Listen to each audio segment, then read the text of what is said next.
Hey guys, I'm Kyle, and in today's video I'm going to show you how to add friends on Monopoly Go using username or user ID.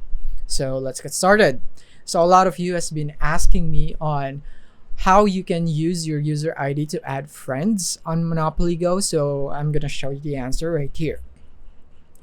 So the first thing is that we're gonna go view our user ID. So if you don't know where to view that, you need to tap on your top right of your screen where you can see three horizontal bars. Once you're here, you want to tap on settings, and then you can see your user ID right here. As you can see right here, my user ID is that one.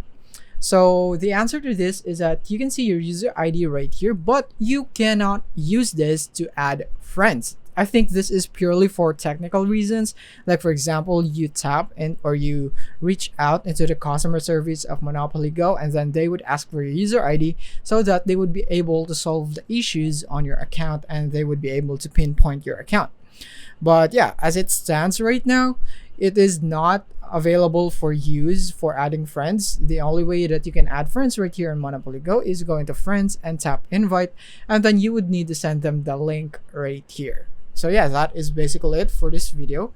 I hope this video have clarified your queries regarding the user ID on adding friends. So yeah, that's it for this video. Thank you for watching.